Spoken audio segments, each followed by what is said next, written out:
What if the team you worked so hard to build is quietly draining your energy, your profit, and your power while you're too busy putting out fires to even see it?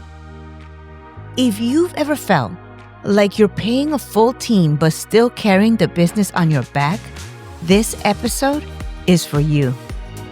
And by the way, if it's just you and a VA or you and one contractor right now, I'm still talking to you. Because how you think about leverage and standards today is exactly what will shape the kind of team you build later. This episode is your future, your insurance policy. What's up, Queen? I'm Dr. Ana Castilla, orthodontist, author, speaker, unapologetic dream chaser, and yes, I took my business from flatlining to an 8-figure exit in just 8 years. But spoiler alert, I didn't get there by playing it safe. I broke rules, I made bold moves, and I became the woman my younger self was waiting for. QueenMode is your weekly dose of fierce strategy, unfiltered truth, and mindset shifts that will have you leading, growing, and living like the powerhouse you are without burning out or selling out. So if you're done playing small and ready to rise, welcome home. In finance, reverse leverage happens when the cost of borrowing money is higher than the return that money generates. Now you might be thinking, okay, Ana, I thought this episode was about my team, not interest rates. Stay with me. You don't just hire a team because that's what businesses do. You hire a team for leverage, to multiply your time, to free you from the day-to-day, to help you scale. But that only works if you can actually leverage them. Your empire is going to grow when you have the very best people on the boat, and two things are happening at the same time. Everyone on the boat is rowing in the same direction, and everyone is pulling their own weight. When that's not happening, Queen, you've got reverse leverage. Why? Because you're paying for people to sit in your boat, but your boat is either not headed in one clear direction, or worse, it stops moving altogether because the one person who actually pulls their weight called in sick today. Either way, the cost of your team in these types of situations becomes higher than the return on your investment. Before I break down all the ways this shows up in your business, I want to take you back to a moment from when I was a teenage girl. When I was 14, I spent a summer with one of my aunts in Ecuador, where my family is from. I always looked up to her, so I watched everything she did. Let's just say she was in a much better financial position than my immediate family. So she had a housekeeper, a cook, a groundskeeper, the whole thing. One day, I noticed she was in the kitchen, hard at work cooking. I was surprised to see her do this because she had a cook. So I went up to her and asked her, "Why are you cooking if you have a cook?" Her response was epic. She said, "Hay que saber para mandar," which roughly translates to, "You need to know in order to give orders." I was too young to fully get it, so I asked her to explain. And then she said, "How do I know if my cook is doing a good job if I don't know what a good job looks like?" That mic drop moment has stayed with me my entire career. And as a grown woman, I understand it this way. You have to know the work in order to lead it. This isn't about being bossy or cold. It's about having a clear picture of excellence so you can protect your standards, your customers, and your team. Because here's the truth. As the leader of your business, there are two main ways you lose control of your team and your company. Number one, you're afraid to fire an underperforming employee. And number two, you become dependent on a single high-performing individual. And both of them lead straight to reverse leverage. Let's start with the underperformer, because this is one we tolerate the longest and justify the hardest. The sneaky part? Sometimes you don't even realize they're underperforming.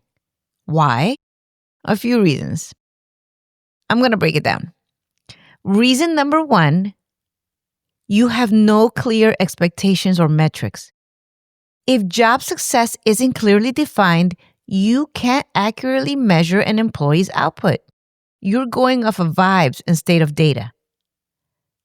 Reason number two, they're great at one part of their job and ignoring the rest. Their visible strengths overshadow their failures. Maybe it's the employee who calls out all the time, but when they're in the office, they're the superstar that saves the day. Or the salesperson who can close anyone in person but never sends the follow-up emails that are also part of her role. Or maybe for you, it's a VA who crushes content creation but never updates the CRM. Or a contractor who delivers brilliant work but always turns it in late. Reason number three, the team buffer effect.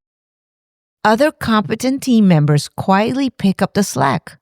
The work gets done, but not by the person being paid to do it, which hides the underperformance. Reason number four, the lovable underperformer. This is the charming employee you'd totally be friends with in real life. She's funny, kind, and everyone loves her, including you. You're so busy enjoying her personality that you don't see she's secretly playing on the B team. Number five, quiet quitting. Now, we've all heard of this. They're doing the bare minimum required on paper. They're checking boxes, but not driving results. And without clear metrics for what success looks like, it's hard to prove they're underperforming, even though you feel it. But here's the bottom line. You have to identify it. You already know an underperforming employee is costing you money, but they're also dragging down morale, forcing your best people to carry extra weight, lowering the overall standard of what good looks like in your business. One underperformer creates a ripple effect you cannot afford. Here's one thing that took me a minute to figure out. Your business isn't just at risk from underperformers. Sometimes it's at risk because of your best people. And this, my fellow queens, is called key person dependency. Key person dependency is when your business depends too heavily on a single employee or a tiny group of them whose absence would seriously disrupt your operations, productivity, or even your revenue. Now, sometimes, yes, you as the founder are the key person, but that's a whole separate episode. And if you're listening and realizing that you are the one everything depends on right now, don't spiral. I've been there. I'm going to do a full episode on founder dependency, but for today, I want you to hear this. You are not behind. You're just early in your leverage journey. Your only job right now is to start shifting one process at a time out of your head and into your systems and your team. Today, I'm talking about when you are over-relying on an employee for critical knowledge, skills, or decision-making. If this superstar calls in sick, you have a bad day. If they quit, your operation or your revenue tanks. Here are a few signs your business has key person dependency. Work slows down or stops when that person is unavailable. Everyone else constantly interrupts them for approvals or help. Or important decisions get delayed because only they have the authority or knowledge. And critical information and procedures live only in this person's head. So, how does this happen? Well, a few ways. Number one, centralization of critical knowledge. This often happens during fast growth.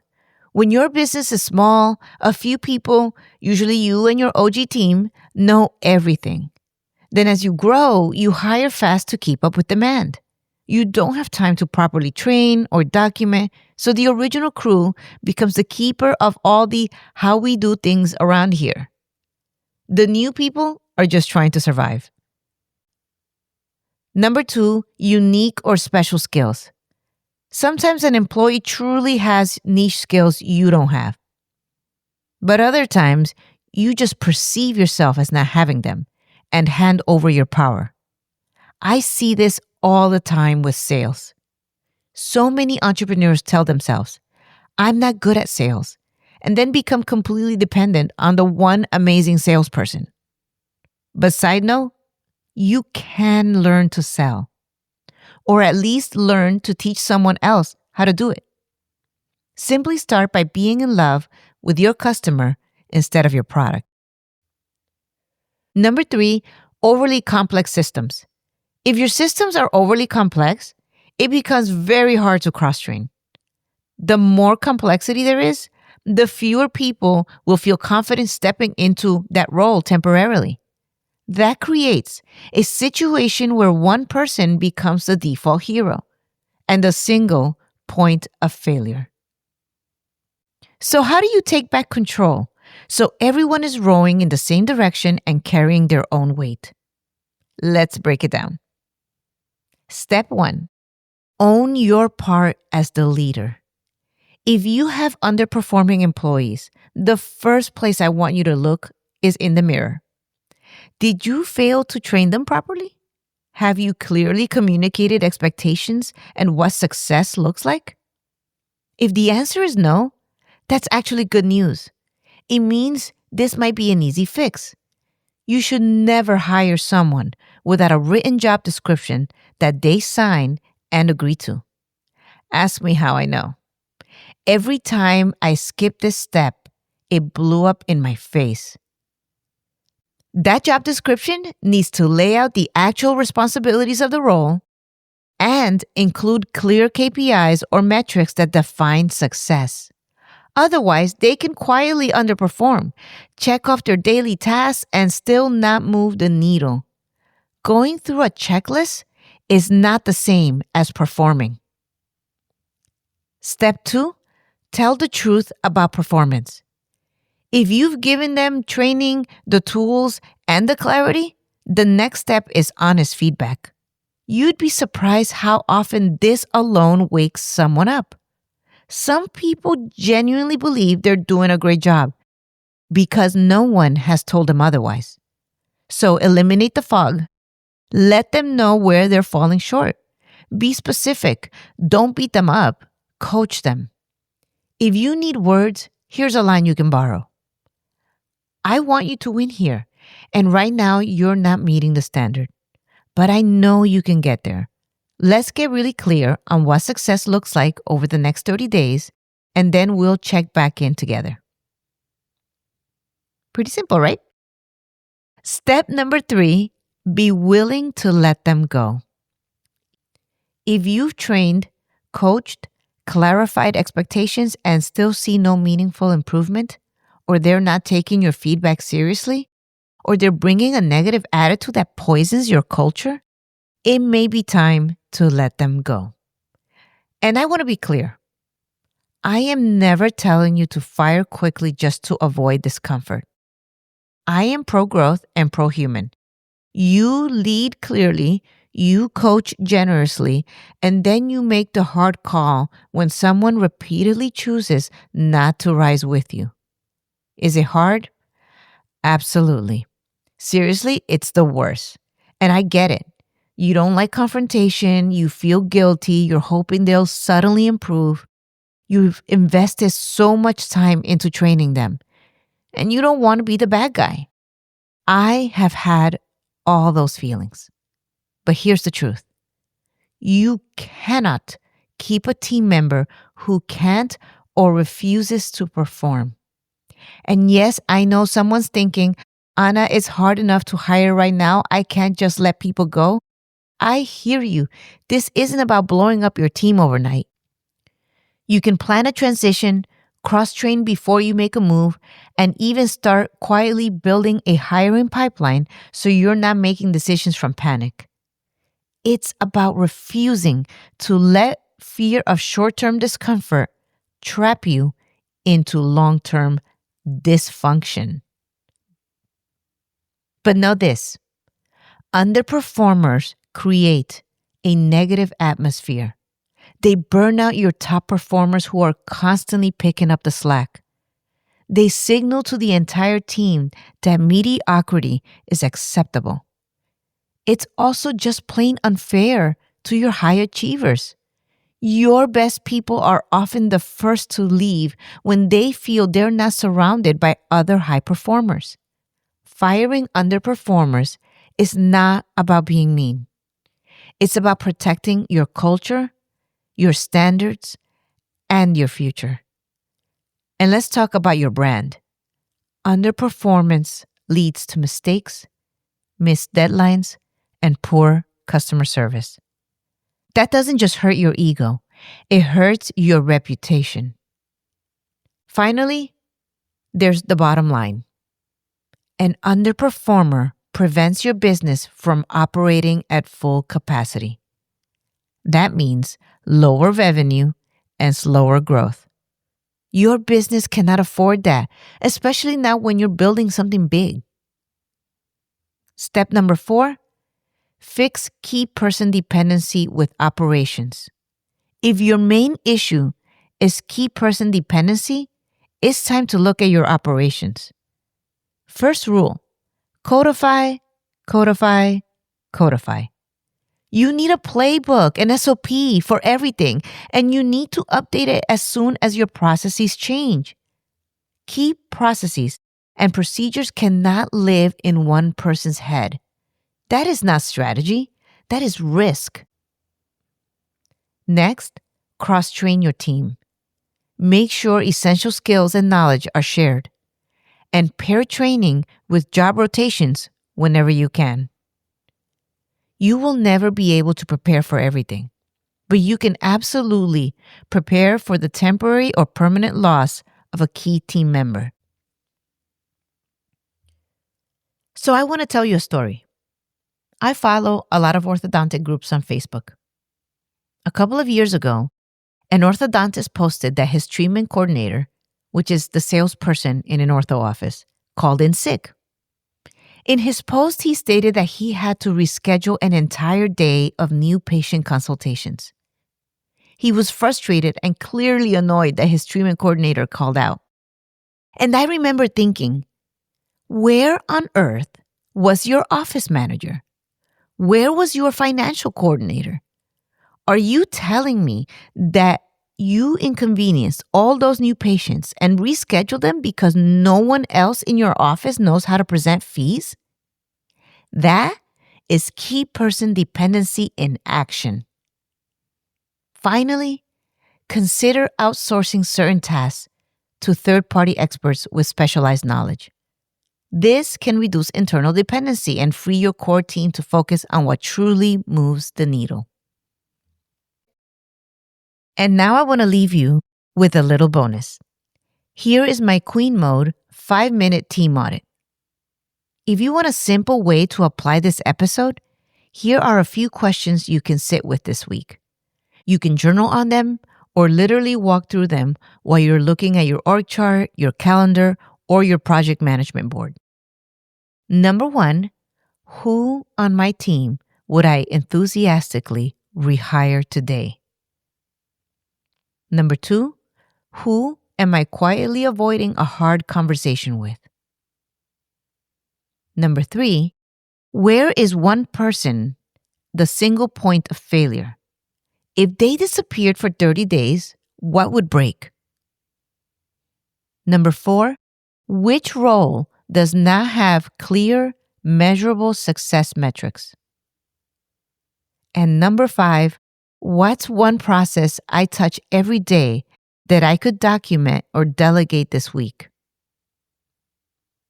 You don't have to fix everything at once. Your power move is to pick one answer from that list and take action on it in the next 7 days. Queen, here's what I want you to walk away with. You did not build this business to feel trapped by your own team. You built it to create freedom for yourself, for your family, for the people you serve. I want you to picture this for a second.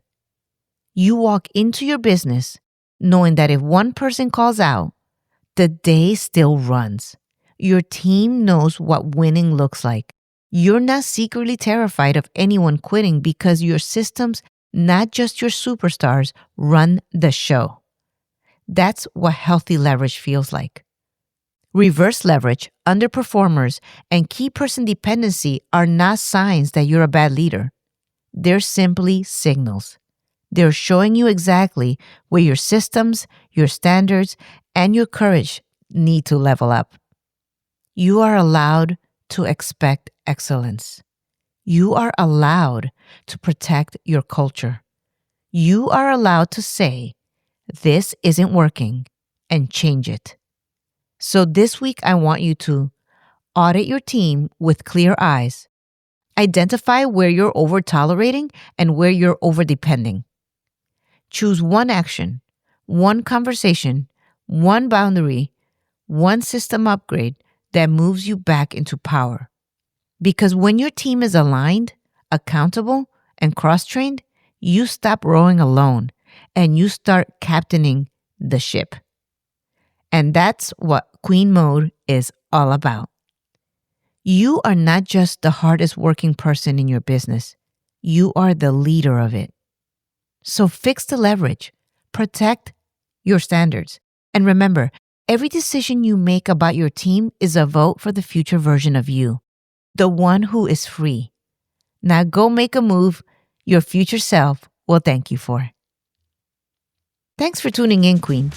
I hope today's episode gave you the clarity, courage, or confidence boost you needed, because building a powerful business starts with believing in you. If you loved what you heard, don't forget to subscribe so you never miss an episode.